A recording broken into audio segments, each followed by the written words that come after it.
Greetings, friends, and welcome to the What's Right show, powered by Sam and Ash Injury Law, 702-820-1234, because you deserve what's right. Happy Wednesday. My goodness, this Signal Gate story just keeps getting weirder by the minute, so I have to... thought we were done talking about it yesterday. I guess the Democrats have decided that this is going to be what they use as a cudgel against the Trump administration. And before I get into the particulars of the developments over the last 24 hours, vis-a-vis this group text that apparently had a journalist on it, mistake, of course.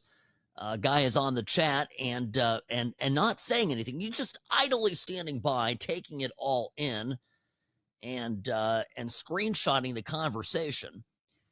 Before I get into all the details, I just want you to appreciate something, folks. Very important. If Trump's administration, if the first 60-odd days of this second Trump administration were not going well, the Democrats would have something far bigger, far more wow, far more serious than a group text message about a military attack that at the end of the day was phenomenally successful. All right? They are resorting to histrionics because, by and large, everything that Trump is doing is phenomenally successful, and he's doing so much of it, and the Democrats have really nothing to go after him on. This is the best that they've got, and I have to put it into perspective because I have conservatives out there. I got people emailing me here, Sam, hand-wringing, Sam, it's just, this is so bad. How is it bad? What is so bad about this? Let me give you the worst case take on what I see so far. Overnight, Jeffrey Goldberg, the editor of the Atlantic magazine, the guy who was on the group chat, changed his characterization of war plans to attack plans. Now, people are making a lot of this. I think it's simple semantics. Here is what that consists of. Pete Hegseth to this group wrote, according to the Atlantic, according to screenshots published overnight, the time of the launch of the attack, weather is favorable, just confirmed we are a go for mission launch. He gives times of those strikes and some means in there, right? Like F-18s are going to be used in the first strike, more F-18s on the second strike package, then strike drones on target, gives the time for that, and then a follow-up F-18 second strike starts, okay, including Tomahawk missiles. So whether plans were underway, finishing up, or anything else, it's borderline classified, right? You've got to assume that it is. And people that have clearances ought to know that, you don't talk about the who, what, where, and when outside of secure communications. Now, I think there's some dispute as to whether or not, as a governmental standard, this particular application Signal was considered to be secure. And Hegseth did not specify, I have to be clear, did not specify the who and the where. The what is, I guess, debatable, but he did reveal the when, because presumably those times were not about a date in the future, but about that particular, 24-hour window. So really, it all comes down to what kind of guidance these people have on the Signal, on the use of this Signal application. All right. And, yesterday I played the testimony of the head of the CIA, who basically gets up there and said, hey, the first thing that happened when I was sworn in and walked into my office at Langley was they put Signal on my computer. So my interpretation of that is, and just this is, as an attorney, I'm going to say, listen, if they're putting it on the CIA director's office computer, this must be an app that has, at some level, some kind of a blessing. And when you add to that the fact that you've got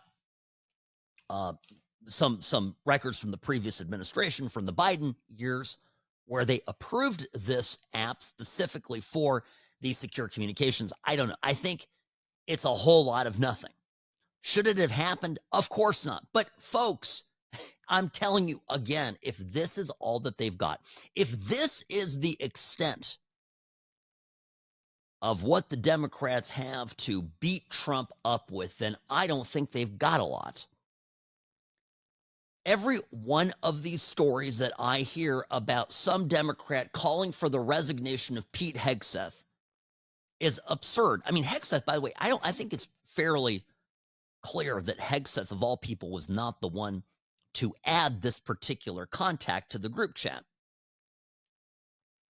It's not even right. It's not even clear exactly who did, who added what where, and it may have even been an underling. Although, and I think I've some reports today in an appearance that the national security advisor there, took some blame for it. So, I mean, look, but regardless, this is, to me, I'm just, I can't believe we're still talking about it. Now, the thing that is actually very concerning to me is that the Democrats were ready to pounce on this from go. And the fact that the same judge, Boasberg, right, this is the D.C. judge, who is the pivotal figure in the efforts to stop Trump's immigration efforts, deportation efforts, the guy who literally demanded that the Trump administration return planes full of terrorists. This same judge now has been assigned to oversee this signal gate. Some group is suing over this, demanding transparency. Like, oh yeah, so there's nobody has standing to look into. Congress can investigate this, but no special outside advocacy group has any basis to bring the administration into court over this. It's absolute clown level nonsense. So the same judge who rules against Trump on the deportation flights, who has decided to appoint himself shadow president of the United States, is now going to oversee some signal lawsuit that no doubt was already prepared in advance of the story dropping by Democrats in the know, in cahoots with the reporter, playing this thing up and waiting to get a big gotcha on Trump. By the way, you know who's staying completely clear of this? I don't know if you've noticed this, but Trump more or less has not said anything. And the Democrats are overplaying their hand. There's a story in the Wall Street Journal where Steve Witkoff, who is the top negotiator, I talked about him yesterday, went to, he was on the chat, and he goes to Russia to begin negotiating with Putin and the Russian side. And while he's there, this chat is going on, and the Wall Street Journal printed this big piece about how reckless Steve Witkoff was to bring his phone basically into Russia with this app on it, that it would be a problem. And Witkoff went absolutely berserk, and apparently with documentation to back it up, said he did not bring any of his personal devices to Moscow. He had his one and only government-approved device, that nobody from the Wall Street Journal reached out to him. And had they reached out to him, he would have proven to them dispositively that he followed all protocols, and that the reason that he did not say anything or pop up in the chat during the times that he was in Moscow is because he did not have that device with him. And it's stories like this that really make me go, they're pushing this out too fast. They're not checking sources. They're not doing it. And it may be, look, I mean, I at this point, maybe what the plan is to drip, drip, drip this out over time. There's probably going to be further revelations made by The Atlantic. This guy, Jeffrey Goldberg, and for every person out there who is telling me and emailing me, Sam, they were revealing classified information. Well, then send this journalist to jail then, because he was receiving and after the very first text that he was not supposed to receive, he was obligated to say something. And when he didn't, and when he continued to receive, quote unquote, secure and, maybe arguably, I don't know, not just secure communication, but the argument here is that it's, that this was classified. And so the people that are making that classified argument and that folks ought to be fired on Team Trump for disseminating classified information. I guess if you're a Democrat, a journalist can have classified information and not report that he has it and retain it and keep it and publish it.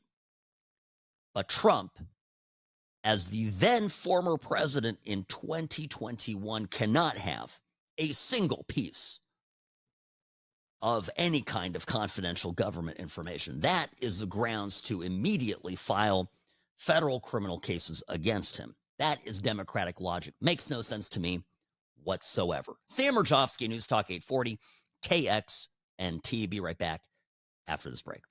I'm the best. Personal injury law has been the same for a long time. The best. Big egos, greed, and sleazy schemes. We've had enough. Welcome to Sam and Ash, the new standard for personal injury law, where things are done the right way, because you deserve a team that delivers real support and results. When you have both, your whole world can change. Sam and Ash Injury Law, because you deserve what's right. Man, I don't know about you, but I'm never going on a single group chat ever again in my life. It's like going to be maybe like 3 people on it max. It's going to be my absolute group chat limit after the events of this week. Sam Mirejovsky here, News Chat 8. News Chat. Look at that. I'm tongue-tied already. Welcome to the program. You're listening to News Talk 840 KXNT. Great to have you with us here. The What's Right show is live and local, coming to you from beautiful downtown Las Vegas. So speaking of this chat on Signal, that's the application. I personally, I have Signal on my phone. Funny enough, I only use it and have used it historically to talk to a handful of people, and they are all the people that use Signal are in law enforcement or in the military. I'm just telling you. Like, for example, I have a friend in Europe who is in, Secret Service in the country that he's in. I'll just leave it at that. And the only app that he likes to use that he will chat to anybody on a Signal. So I don't know much about it other than to tell you that people that are very careful about their communications use this particular application. Now, there's some dispute as to who added this journalist on and how he got on there. The first thing you have to know is what Mike Walls is saying, because Mike Walls is taking the blame for it. This was last night with Laura Ingraham on Fox. Mike Walls gets asked basically how this all came about, and how did Jeff get on there? Who was supposed to be on there? How did this whole mess up happen? So your staffer did not put his contact information. No, but how did it end up in your phone? That's what we're trying to figure out. Okay, but that's a pretty big problem. That's what we've got the best technical minds, right? That's disturbing. And that's where, I'm sure everybody out there has had a contact where it was said one person, and then a different phone number. But you've never talked to him before, so how's the number on your phone? I mean, I'm not an expert in any of this, but it's just curious. How's the number on your phone? Well, if you have somebody else's contact, and then then somehow it gets someone sucked sent in. You that it gets contact. sucked in. Was there someone else supposed to be on the chat that wasn't on the chat that you thought was? So on the chat? person that I thought was on there was never on there. It was this Who guy. was that person? Well, I'm not. Look, Okay. Laura, I take responsibility. I built the group. Right. Now, one thing that Waltz is doing here that's pretty classy and deserves, deserves some respect is that he's taking responsibility for this, even though one of the first texts in the thread that was published suggests that Mike Walls deferred to a junior staffer to set the group up. By the way, I have a question for you, just a simple exercise. Do you think, based on the reporting of the story, that there were like 6 people in the chat? Or 10? Because initially, when I first read this, the way it sounded to me was, how could this happen? There was, there are only probably 7 people or so. That was the number in my head that if I had a guess of how many people were on this chat. And that's not true. There were maybe as many as 19.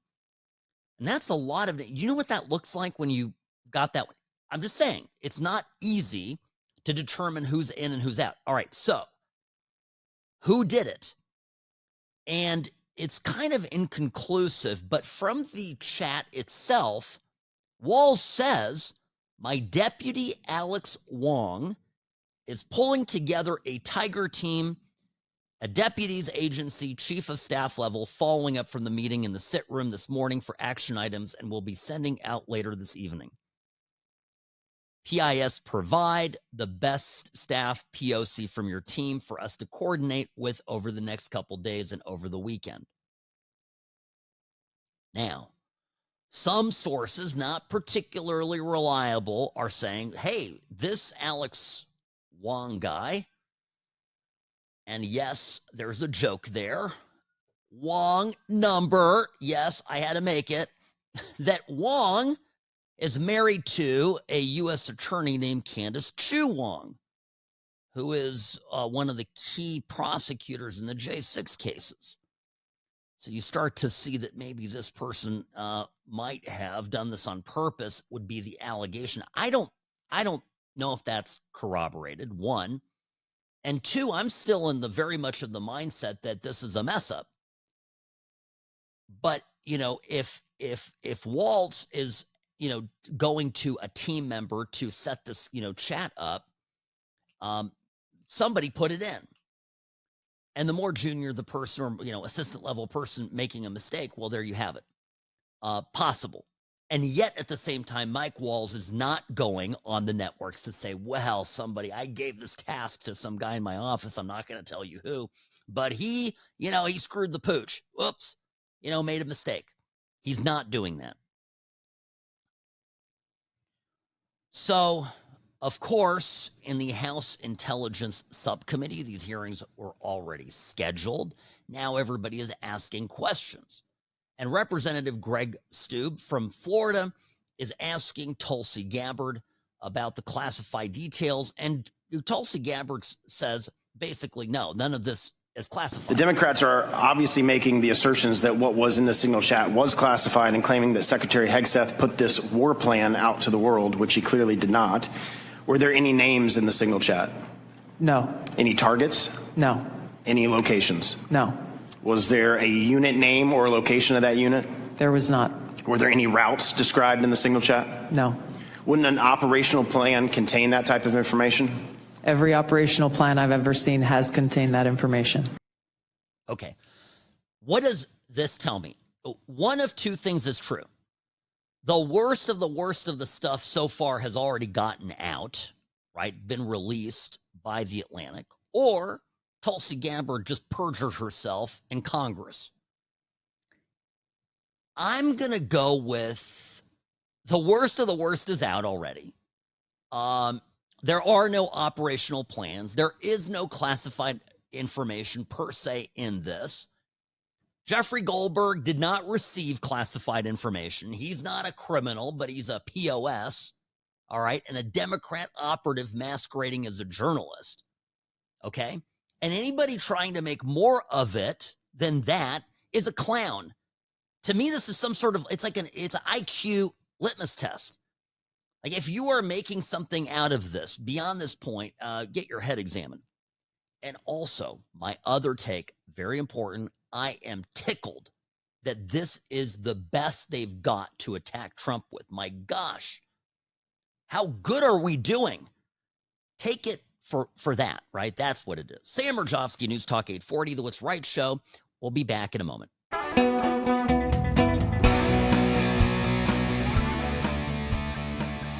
Rarely wrong, always right. Sam Mirejovsky, News Talk 840, KXNT. Greetings, friends. Welcome to the program. Glad to have you with us. My email, sam@whatsrightshow.com, sam@whatsrightshow.com.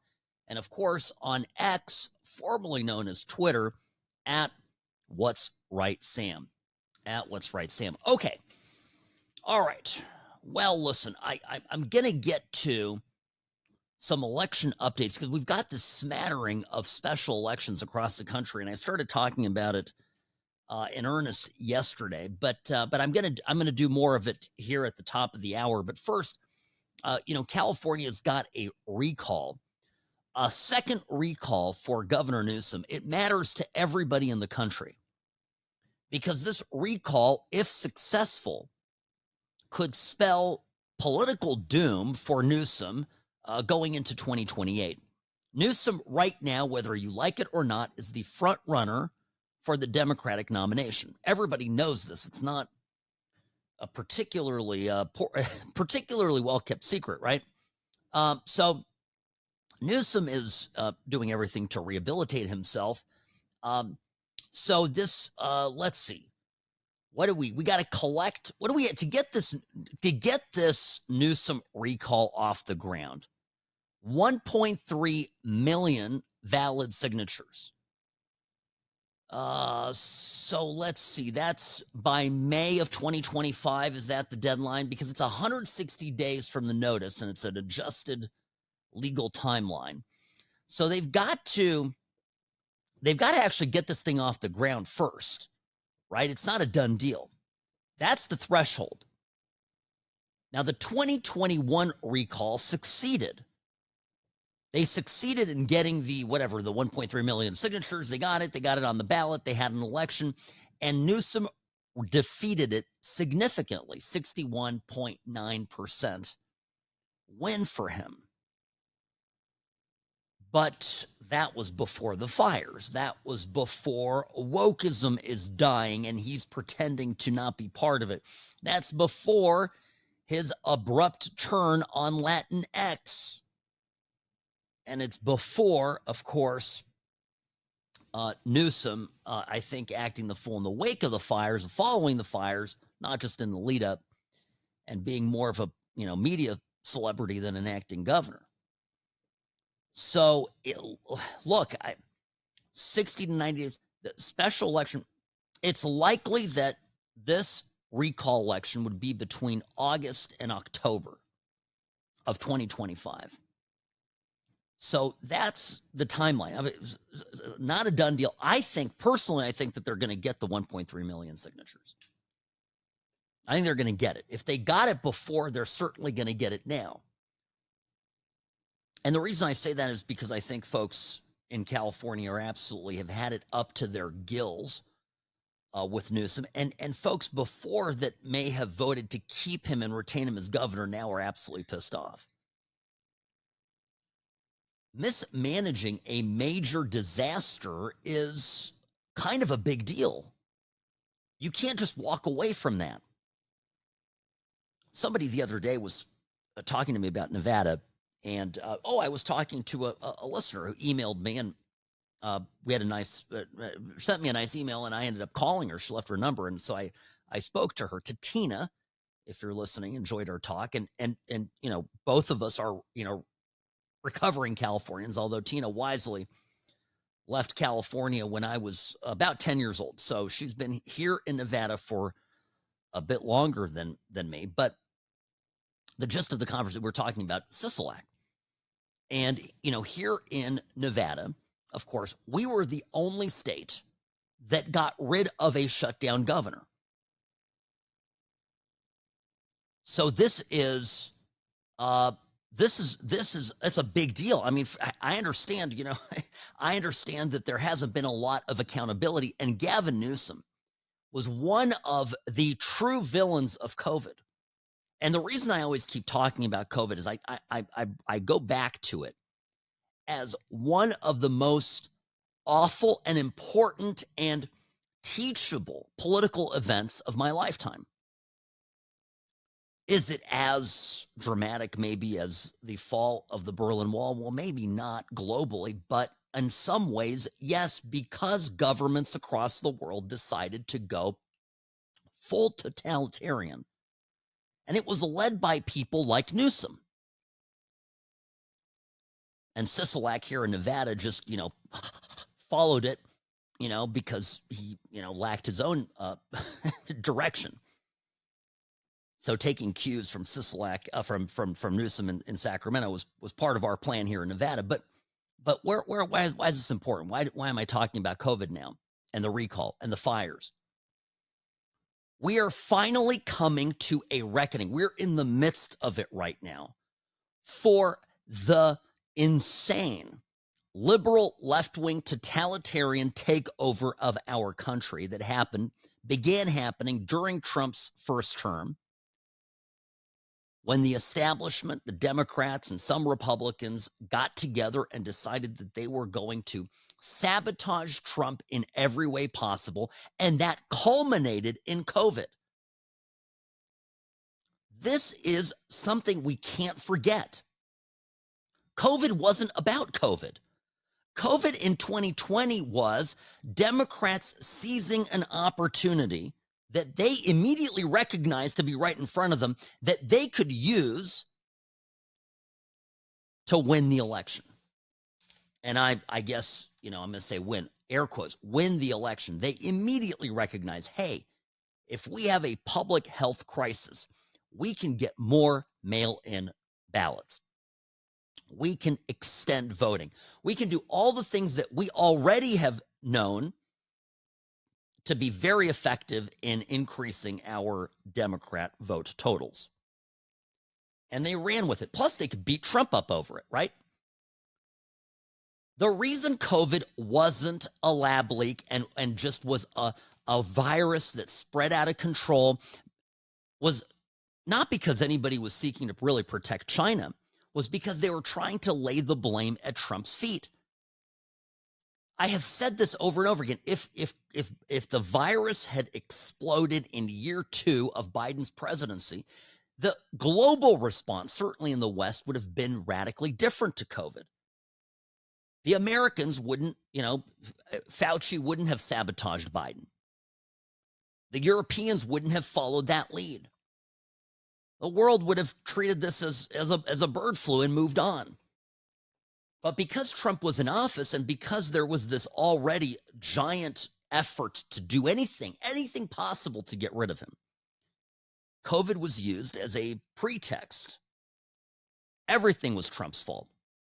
It wasn't a lab leak. This virus was bad because Trump didn't do enough to stop it. He was damned from the very beginning on this. And then they continued to use COVID in the years to follow to, you know, keep the funny ballots going, to keep us locked up, to keep us under their thumb. And what happened in the end? That and all of the lawfare, the reckoning came in the form of Trump getting elected. The reckoning came in the form of Fauci being deposed from the National Institute of Health. And now we have as Health and Human Secretary, RFK Jr. The country's healing. We're moving in the right direction. But if you think I'm messing with you, I think any of this is irrelevant. Think about this signal controversy. Think about the stupid text thread. The minute it happens, look at the level of Democrat organization to take this thing and blow it up into something enormous, all in an effort to stop Trump from succeeding, to slow Trump's agenda, to prevent Trump from governing. Think about that. All right? That's how these people work. The minute that they heard about COVID, the whiff of COVID, people coughing, getting dropping dead, whatever in Wuhan, the minute they heard about it, the Democrats were already planning how they were going to use it. You have to understand how these people work. So taking it back to Newsom in California, right? He's one of the baddies. He is one of the key national Democrats. And our own governor, by the way, got sucked into it, sacrificed his people for the sake of Trump losing the election, kept kids at home, closed California businesses, didn't let people go to the beach, amusement parks, Disneyland closed, millions of people out of work, hundreds upon hundreds of thousands of kids set back years in social and intellectual development. These are crimes against humanity, but Newsom did it all to help the party. The party will reward him as one of the key leaders that helped make this happen. This is the same reason why Andrew Cuomo in New York has some support behind him, because it's the party, again, in spite of all of his wretched dealings with women and the stuff that he's done and all the horrible decisions during COVID, he was on message and did his part to hurt Trump. It's very important to understand the arc of what's happened over the last few years. So I'm just trying to connect some dots for you here. And again, go back to the stupid little signal controversy and see how everything is lined up. Boom, they already had the hearing set. They timed it to be right when, and they don't, by the way, Democrats don't control this. So it took coordination between congressional Democrats who were like, yep, we got a hearing coming up next week, and this so-called reporter, Jeff Goldberg, to release the story. And then they already had a lawsuit and a judge lined up. The judge is the same judge that already hates Trump, already sentenced people to rot in prison for wandering around the Capitol on January 6th, is already a foaming at the mouth rabid Democrat. Everything was in place. So please, for all that is lovely and good in the world, do not just assume that COVID was a whoopsie-daisy that got out of control. It was a planned op from day one. Sam Mirejovsky, News Talk 840, KXNT. The What's Right show is brought to you by Sam and Ash Injury Law. In a crash, call Sam and Ash, 702-820-1234, because you deserve what's right.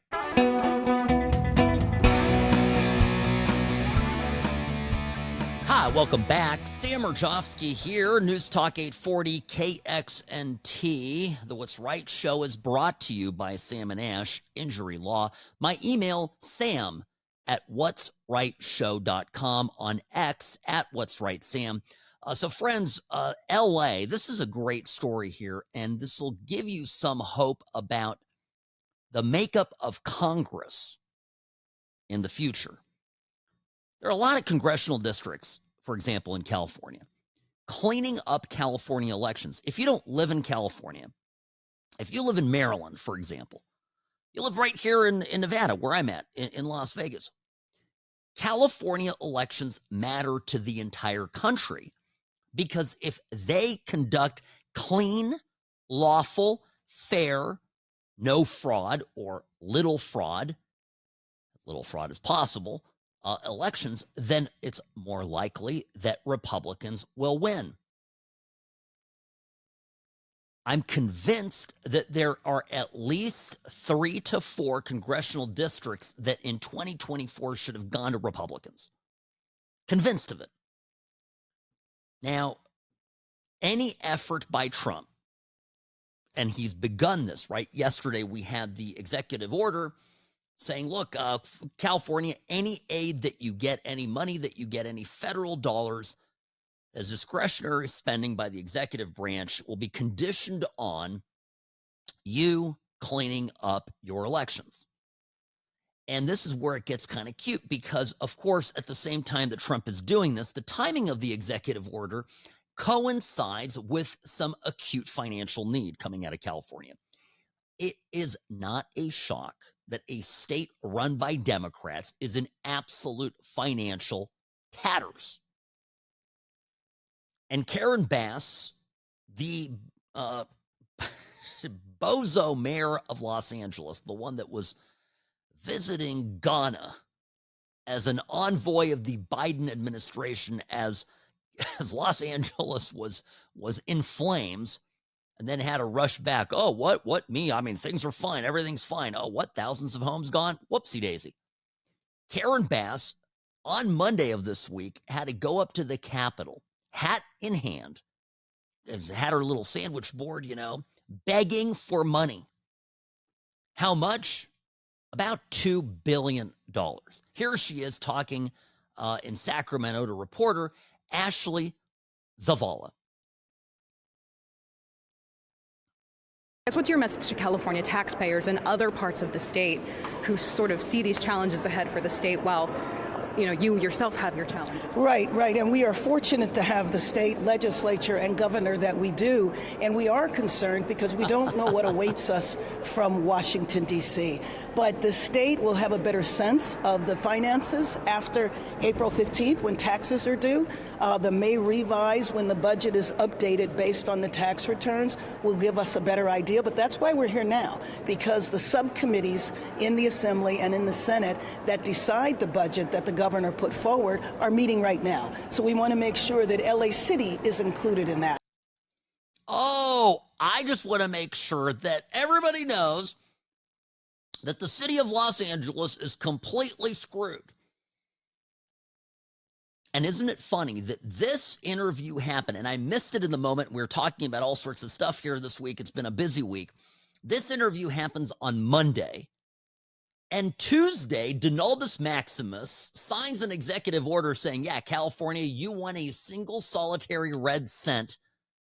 You're gonna voter ID. Only citizens can vote. You're going to clean up your elections. You know, when Trump talks about, when he had that chat with Zelensky, he's like, you don't have any cards. You don't have any cards. I got the cards. You don't got the cards. Everybody's like, what? And Zelensky's like, I don't play cards. He's like, okay. This is the same thing. The Democrats in California have spent money like drunken whores on things that don't matter. They have spent money to actually grow, if you study it, the homeless crisis. They deliberately prevented the reasonable and effective management of wildfire-prone areas in an effort to, what? Encourage people in the long run to live in cities so they would ditch their cars and become model green citizens. And now, and they've taxed people to death. They've wasted money. They've regulated everything to death. Everything's falling apart. It's all a mess. And now they want Uncle Sam to bail them out. It reminds me, there was a podcast, Rob Lowe, Adam Scott, they're together on Severance, Parks and Rec, and they're talking about, this is like last week, about how bad LA has fallen. These are two Hollywood actors going, yeah, we don't film anything in LA anymore. It's impossible to get anything done. Why do I shoot my game show, the American Game Show, The Floor in Ireland? Yeah. It's like, do you really? I do. Whereabouts? Dublin. I'm about to go to Cork for like a couple months. No way. What are you doing? A movie. But Cork is out in the countryside. Oh, bro, have you been there? Oh, I haven't been to Cork, but have you been to Ireland at all? I've been to Dublin. It's great. It's great. It's so fantastic. It's beautiful. That's interesting that you shoot The Floor there. It's cheaper to bring 100 American people to Ireland than to walk across the lot right. Fox Right. past the sound stages and do it there. Crazy. Do you think if we shot Parks right now, we would be in Budapest? 100% we would be. We'd be in Budapest. We would be. It's so weird. There's nothing shoots in Los Angeles. Nothing. I had my next show already done, scripts, deals closed. Yeah. And they said, we're shooting this in New York. And I said, I'm not moving to New York to do this. Yeah. And then it went away. The show's done. I'm not doing it. Wow. It's like, No shit. yeah, I'm not doing it. I'm not doing it. I'm not It's doing just it. too expensive to shoot here. There are no tax credits. So like all those other places are offering 40%. Yeah. 40%. Oh, yeah. And then on top of that, there's other stuff that they do. Yeah. And then and that's not even talking about the union stuff. Mhm. That's just tax, the union economics of it all. So it's Everything. It's criminal what the California and LA have let happen. It's criminal. Everybody should be fired. Everybody. You have Hollywood actors talking about this. So back to Gavin Newsom, back to the arc that goes to before or the beginnings of COVID, the effort to get Trump out of office from day one, coming back to roost. Everything they've touched is failing, and now it may be actually time to pay the piper. All right, when we come back, more on this election stuff when we return. Sam Mirejovsky, News Talk 840 KXNT.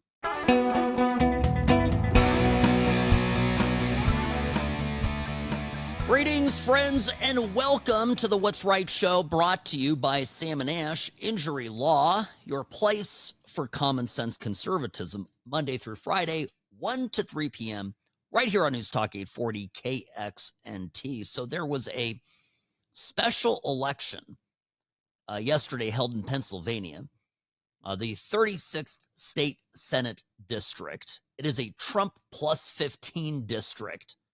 And the Democrat, James Malone, won. He beat out Josh Parsons, and he beat him by, are you ready for it? 482 votes. It'll be the first time a Democrat will have won this seat in decades. Now, okay. A lot is being made of this. Scott Pressler, who is credited with flipping Pennsylvania red in 2024, basically threw up his hands and said, guys, see, I told you so. I can only do so much. You're not listening to me. We got to get out the vote. We've got to get Republicans jazzed up. We've got to do this. It's taking work, all this stuff. And lots of other people are piling on with sort of, depressing takes that this is how some of these other elections, special elections, are going to play out, particularly congressional races where the Republican majority in the House of Representatives is hanging by a thread. The Wall Street Journal did a piece on this, Republicans growing anxious about the Florida special election, right? I mentioned this yesterday. We have a candidate that I don't think is winning. This is a quote from Steve Bannon from his show on Monday, and that's obviously an issue for us. So what do I think of all of this? Look, let's back up for a second. So this is a Trump plus 15 district. This is a state election, and I think it's going to be different for congressional races. I just do. If we're looking at, everybody understands, Republicans understand right now that everything is lost if we don't retain control over the House. If Hakeem Jeffries becomes Speaker of the House, we can expect impeachment hearings, proceedings against Trump, and the entire Trump agenda is going to get waylaid. So we understand that, all right? We have to keep our majority in the House. So there's a lot hanging on it, and I think it's going to be a motivator. Now, the other part of this is, I wasn't following this race very closely. There's a limit to the bandwidth that I have.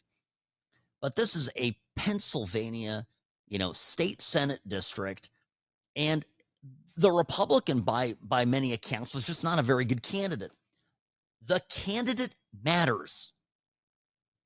There is a reason why here in Nevada, a statewide candidate, Trump, okay, won in 2024. But in the same exact election, with the same exact electorate, Sam Brown running for the Senate lost.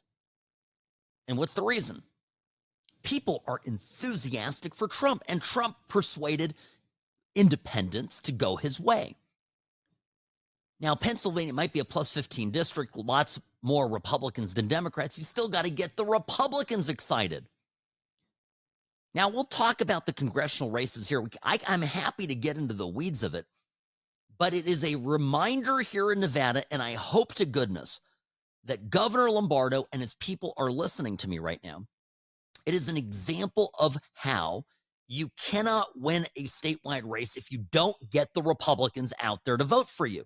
If you're an incumbent Republican, or if the odds in the election favor the Republican over the Democrat, like they did here in this Pennsylvania district, then you've got to get the Republicans to show up and vote. And that just isn't going to happen if you play it safe. It's not going to happen if you're an average, oatmeal kind of rhino, oh, gee, here we go, Republican. Don't forget that Trump vanquished that party. The party of Mitt Romney, the party of George W. Bush, the party of the Cheneys and of the McCains is ding dong dead. Okay? It's over. And Republicans and many independents have shifted to Trump because his message is a winning message and he's authentic. Those are the two cornerstones of Trump support. Authenticity and then issues that people actually care about. Plain and simple.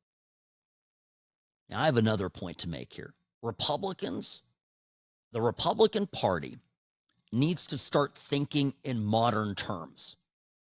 The Republican Party cannot keep playing the media, the same media playbook, the same media consultants, game.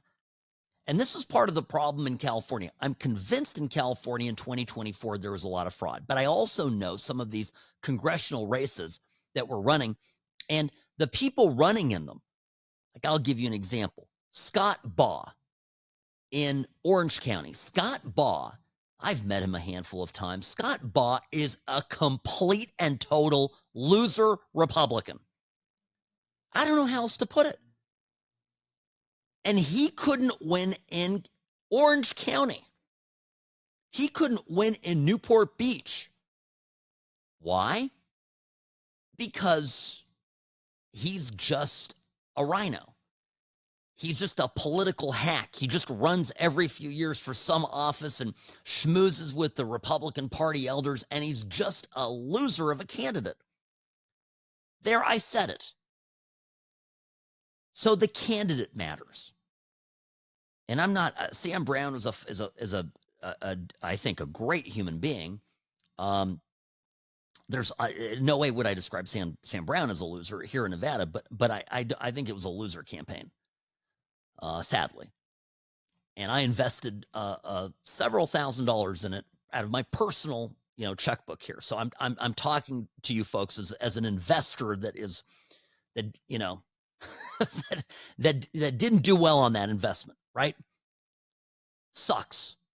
I would have loved to have seen a Republican senator from the great state of Nevada represent our state in Washington. Instead, we've got the same two bimbo women who are absolute jokes, low IQ bozos that continue to be sent to the Senate on behalf of our great state. Makes me absolutely ill.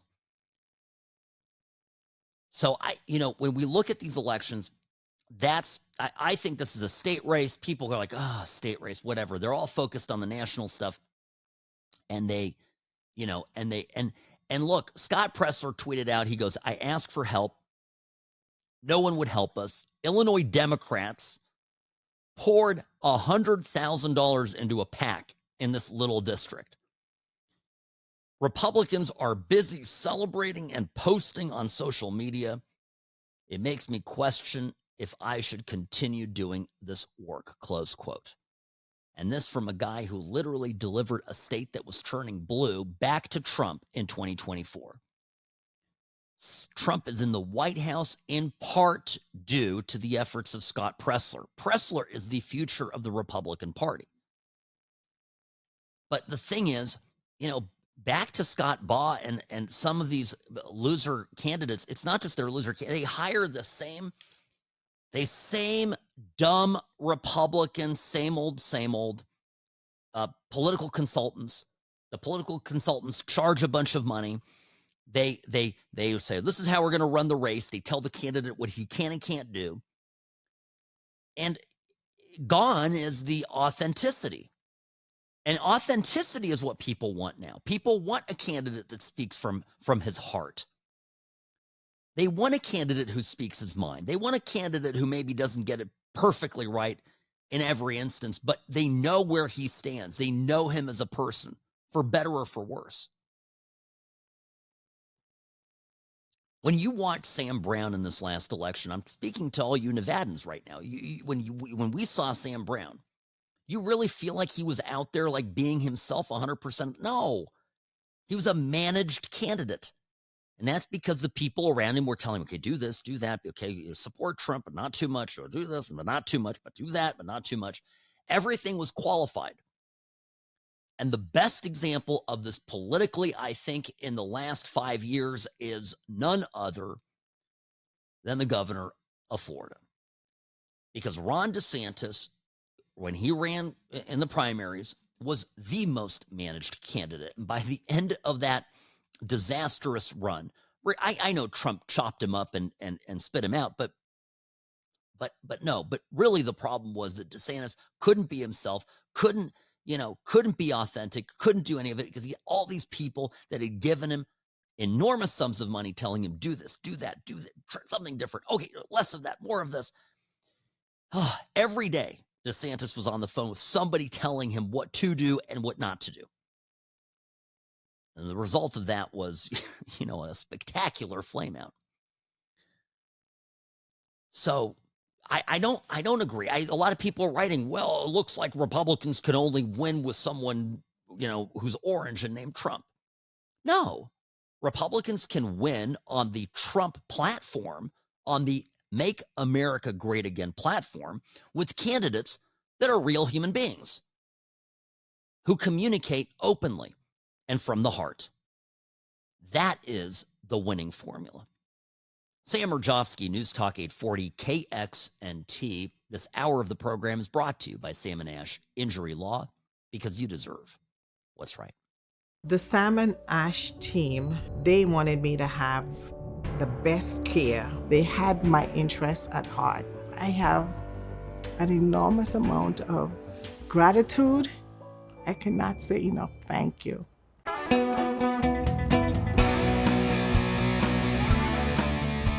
Hi, friends. Welcome to the What's Right Show, your place for common sense, for conservatism, for hope. Yes, hope. I am very optimistic right now. Just things looking all around great. Sam Mirejovsky, your host here behind the What's Right microphone at What's Right Sam on X, formerly known as Twitter. And, of course, my email, sam@whatsrightshow.com. So, by the way, Rasmussen just did a poll. Remember CNN? Yesterday I mentioned how CNN's polls are always off by a little bit. 29% per the CNN poll is the approval of the Democratic Party. NBC found it then at 27%, and now the Rasmussen poll has them at 26%. That is roughly 1 in 4 Americans approve of the Democratic Party. It's amazing. Keeps tanking. And by the way, you know what nobody's talking about? I had a small aside about this whole texting scandal, the Signal group chat that had the journalist on it. You know, nobody's really getting at the fact that this mission was phenomenally successful. That these Houthis, these pirates, right, this group in Yemen, financed by Iran, that was, lobbing, bombs and attacking ships for the past 4 years under Biden, that they basically have been stunned into submission by an enormously successful, attack led by people. If there's one takeaway from this, I'm reading these texts here during the break again, and I'm going, this is a very thoughtful, conversation between high-level people in the country, exactly the kind of conversation and of discourse that I would want from our, the high-level ranking members of our administration. And then the mission was, the op was a success. And all the Democrats have is, somehow, some way, and in a way we will still find out, I think, in the long run, a journalist ends up on it and reveals all. And then you've got stupid people out there barking about it. Nobody acknowledges that it was a success, and nobody acknowledges the obvious thing, because people say, well, Republicans, you would be so upset about this if this happened during Biden's term. Okay, yeah, we probably would be, because if it was bad enough to get out through the Biden-controlled media, the friendly media, then it was probably far worse than what was being reported, number one. But if the guy from The Atlantic, if Jeffrey Goldberg had been on the group chat accidentally during the Biden administration, none of this would ever have been published, because these people are Democrat operatives. So there you have it. Just a complete and total non-story. Keep at it, friends. Keep at it. That 29% to 27% to 26% now drop in support for the Democratic Party is going to keep getting worse and worse. My question about some of these midterm, well, not midterm, special elections, but going into the midterm elections, why don't we take somebody like Scott Pressler, who's proven to be phenomenally successful, and just unleash him and his network nationwide? Why are we continuing to spend money on the same Republican consultants that lose elections, have lost elections, have missed opportunities, who are just getting rich off of GOP donors? Get Scott Pressler to do it. By the way, Scott Pressler, he's the guy who's, what is he, 6'6" or something? He's 6'5", hugely tall guy, long hair. He's gay. He's a Republican. He's just a complete badass. He's the guy that went door to door with his network in Pennsylvania, registered so many Republicans, has moved on to New Jersey, is working on the ground in Wisconsin. Because, of course, Wisconsin has, some races coming up that are important. And that, that's, why not fund him? Why not go after him? It's just mind-boggling. I'm hoping Republicans figure this out. I also think, one more thing, I do think that the elections that are coming up, for example, in Florida, there's 2 House districts in Florida. So CD6, that's within the margin of error right now. There's like a 4.9% margin of error, and it's, let's see. Yeah, so what do they have him at? Well, it's pretty close. 51 to 43% is one of them. The Democrat leading, okay, in mail-in ballots. The Democrats massively outraised fine. Voters without party affiliation are voting heavily for the Democrat, okay? 57% going to the Democrat, 34% for fine. Okay, so this is just giving you an indication that this is a district vacated, by the way, by Mike Waltz, who is the guy right now in the hot seat over the texting scandal. This is one of the reasons, by the way, they're running with this so badly. I think, again, they want to poison this particular race. So what of this? Well, I mean, again, this is a fairly Republican area, and I think Trump needs to get out there and motivate people to vote. And Scott Pressler needs to get on the ground, and whoever needs to get on the ground and make this thing happen. So, so that's that. Yeah, Polymarket says there's a 4% chance of that Josh Weil has of beating Randy Fine. 4%. So it's gone down to 3% now. I don't know. It's still looking pretty good for the Republican based on those numbers. No, we shouldn't sleep on any of these races. I agree. I mean, that's the takeaway here. But it certainly doesn't mean that it's, we should be panicking. But I think the Republicans need to come out and force, and particularly in these heavily Republican areas, I think a visit from Trump would go a long way. And I fully expect that he would hit the ground for these candidates because, again, Trump is popular. And he's popular in these 2 districts in Florida, certainly. So I think, that I would expect that Trump show up there and lend a hand. All right, I have to mention this piece. Forgive me. Fortune ran a story about how 4 million Gen-Zers are jobless, and they're blaming worthless college degrees. Listen up, parents. I have such a strong take on this when we come back. I'll tell you exactly what's the problem here. Sam Mirejovsky, News Talk 840, KXNT.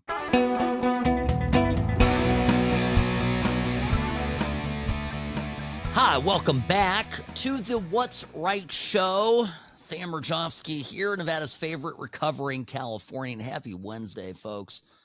Look, I had to get to the story here because it's just crossed my desk today. Fortune magazine, writer here, Preston 4, does a piece. Over 4 million Gen-Zers are jobless.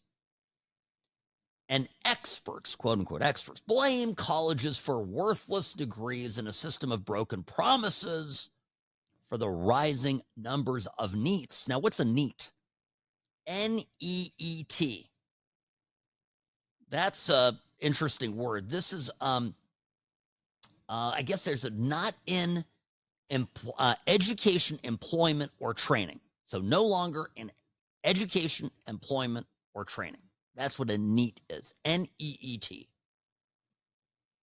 I didn't know that acronym, so I'm passing this along. Didn't know, but anyway. So it's a problem here. It's apparently a problem in Great Britain. They're hand-wringing over it, and they're blaming the colleges.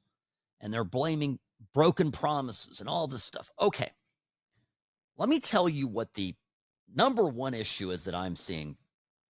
And I'm speaking now as an employer of people in this age group. I'm going to tell you that college has become completely worthless. I am absolutely surprised now. And look, remember my prejudice against college and universities in general, given my politics, you can imagine is quite high. But, but I'll tell you, I am running into people, I'm interviewing people for my law firm that are straight out of college, that I'm looking to bring in and, teach the ropes and get them interested in the law. And over the years, I've been doing this. I have been hiring people for over 20 years. So I've been a hiring partner or manager at a law firm for over 20 years. I have hired and fired hundreds upon hundreds of people. So it is with that perspective that I say what I'm about to tell you. Colleges do not teach kids how to think. It's that simple. And neither do schools, right? Neither do high schools or junior high schools. Kids are taught how to retain and regurgitate information. They're taught how to take a standardized test. They're taught how to, in some cases, do math. None of that particularly helps you when somebody, like your employer, comes at you with a task, when you're facing a task that you've never done before.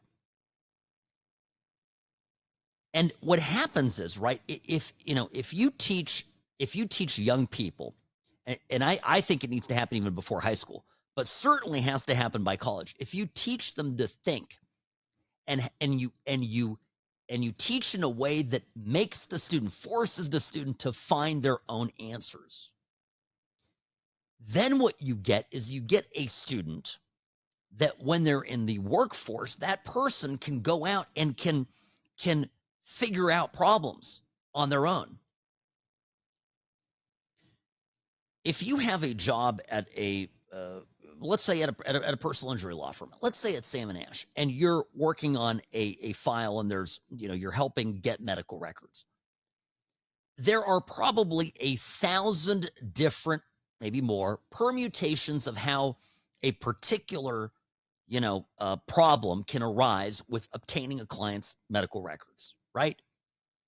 The doctor's office may not have them. They may have them. They may not want to send them. They may need a particular form. They may need a different form. They may need some form of payment. They may need that payment up front. Maybe they will bill you afterwards. There's all these different things, problems that come up. And I'm describing some very simple entry-level stuff. There's no way. I mean, we do actually have a guidebook here and, protocols for how we do things, but nobody's going to sit down and memorize, every single thing that they need to do. So what happens is you begin teaching people and you realize that they need to be retaught for every single eventuality because they don't have the common sense to figure out what they think would be the solution. I had a law school professor whose favorite thing to say when you raise your hand, say, "Professor, question on something," he'd go, "Great question. What do you think?" Meaning, before I give you the answer, what do you think the answer is?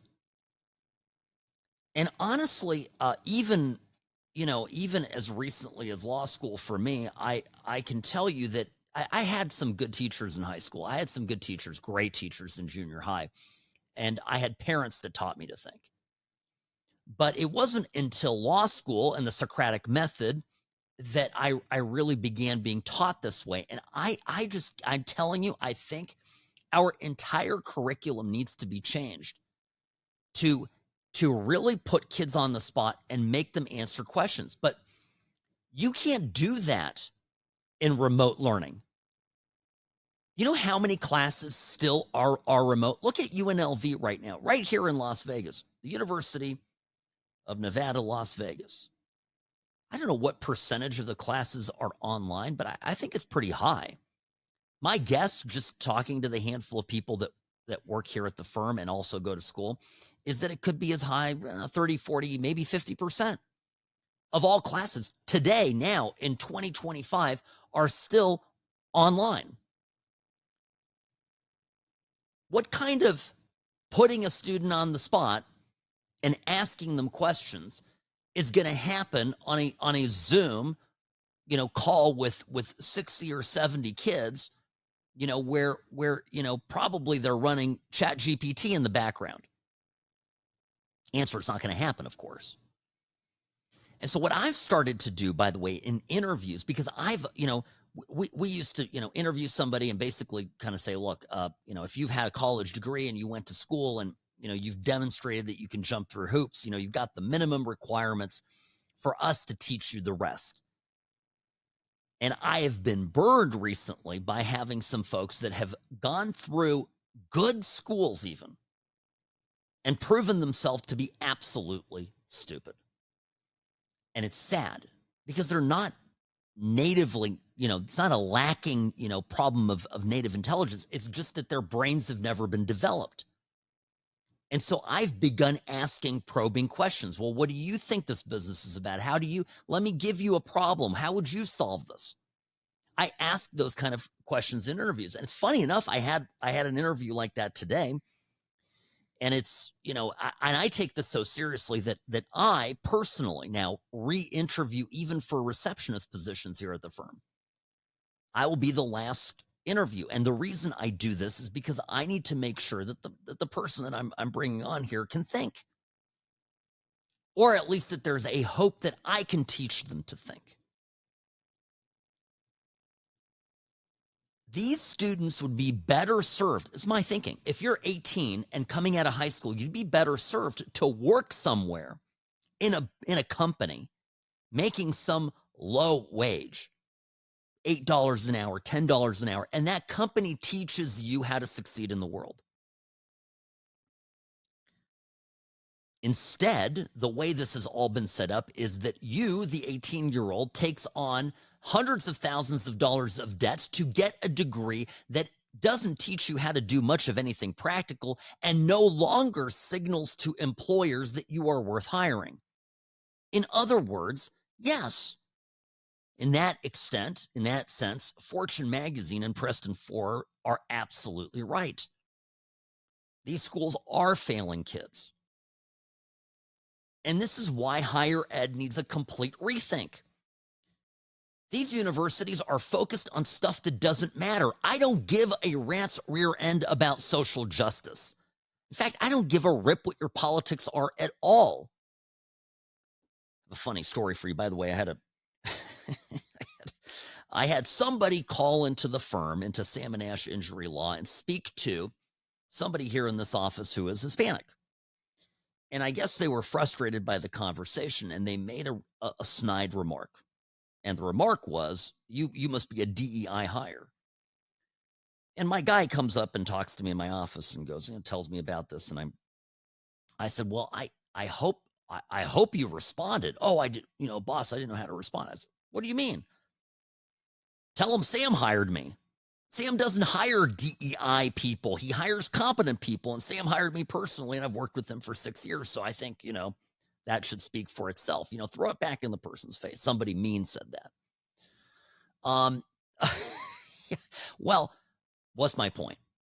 My point is I don't care about, and I understand that I have my own opinions about politics, but when it comes to work, I just want to make money. I want to provide the best possible service to my clients. It's not always perfect. We occasionally fall short. We fix it. We make, but like any business, right? We strive to be at the top of our game. So all of the stuff that has been prioritized by universities over the years, to me now is completely valueless. And Trump is right to yank the Department of Education's support for these schools. He's right to withhold other public funding of universities.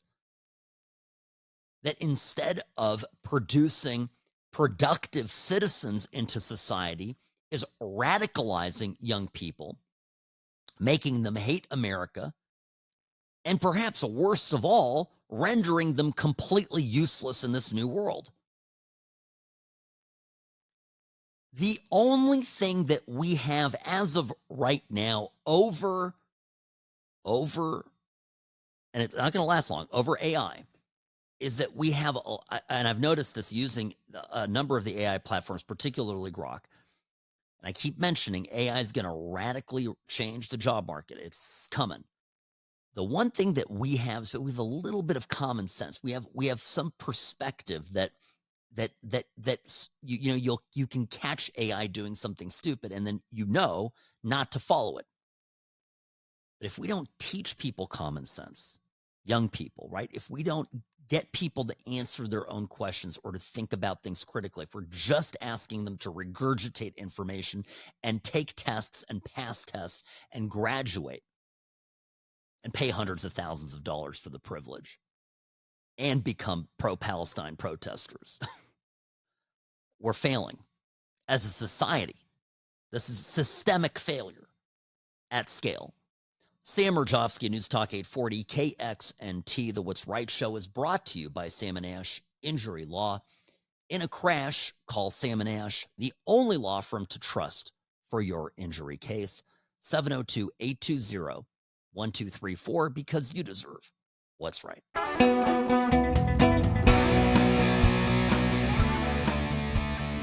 Hi, welcome back. Sam Mirejovsky here behind the What's Right microphone. Friends, delighted to be with you.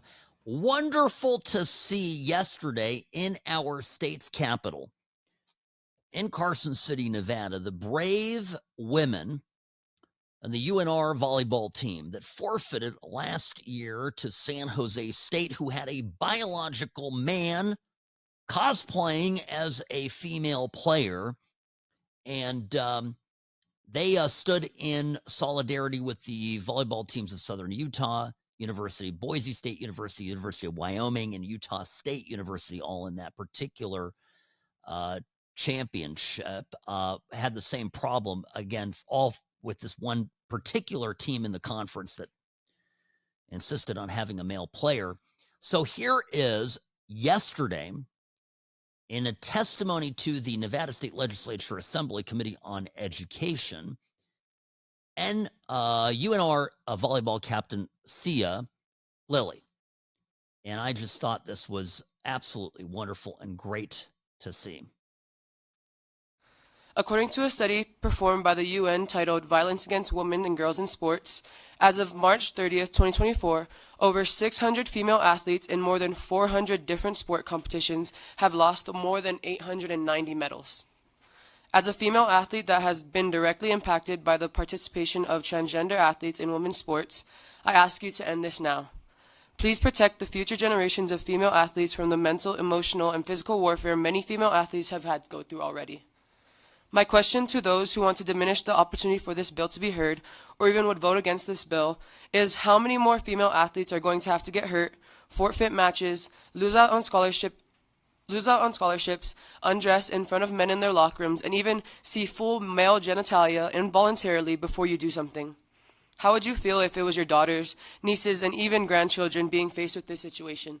Please allow for a hearing of AB 240. Thank you. Of course, the Democrats there probably want nothing to do with this, but it's absolutely a top issue. It's one of the 80-20 issues out there for Americans.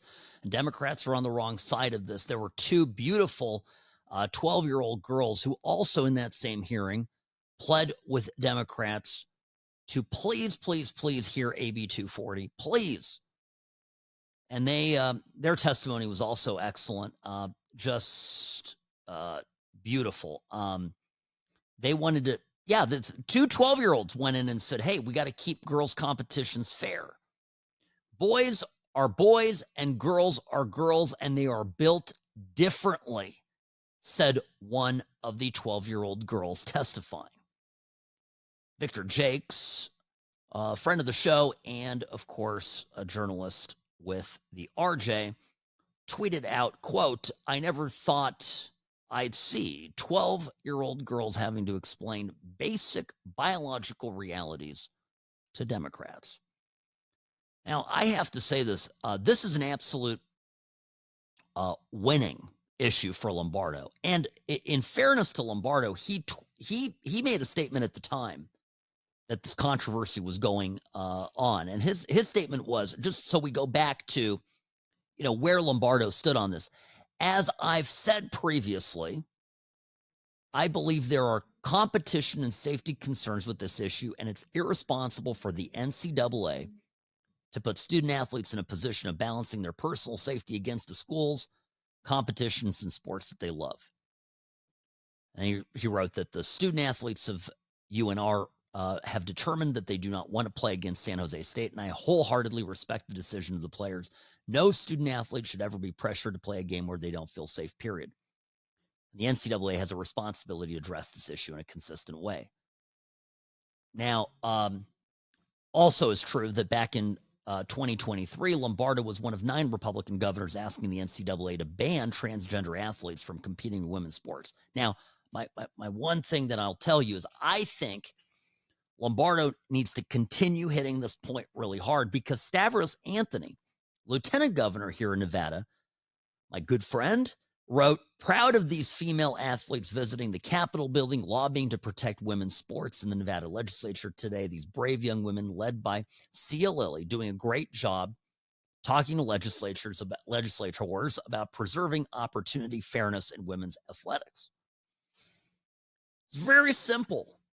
I don't think Republicans should dance around this. It's simple. Men don't belong in women's sport. Boys shouldn't be playing against girls. Men shouldn't be playing against women. If it's that simple. And by the way, we're back to, see, everything ties together. We're back to what wins elections. And it's, when we talk about politics, we talk a lot about integrity. And we've always thought that integrity means, okay, this candidate, he's a good married man. He doesn't cheat on his wife. He doesn't cheat on his taxes. He doesn't lie. Okay, that's integrity. Well, that is integrity. But I think increasingly with time, people actually care about authenticity when they talk about integrity. They actually don't mind if somebody's a flawed person or if they've made mistakes in the past or if they have changed their position. But what they care about is them being genuine. This is why I think, this is why so many of us loathe Gavin Newsom, right? Total sleazeball. You don't know what he's saying. But even Gavin Newsom now recognizes that women should not have to compete against men in sport. Okay? So the question is, will the Nevada Democrats in Carson City get that memo? Will they accept that this issue has completely left them as a party? Or are they going to double down on the crazy that has been the Democratic Party for the past however many years? I think they're going to double down on the crazy. I know some of these people, they're fanatics. And then it'll be interesting, of course, where we have Ron Ford. We're running out of time. Can't talk about him today, but of course he wants to replace Joe Lombardo. And I think Lombardo has a very strong chance of staying in office. But we'll get to that later. Anyway, friends, I will see you tomorrow. Have a wonderful day. Sam Mirejovsky here, News Talk 840 KXNT. Sam at what'srightshow.com. And on X, formerly known as Twitter, at What's Right Sam. See you mañana.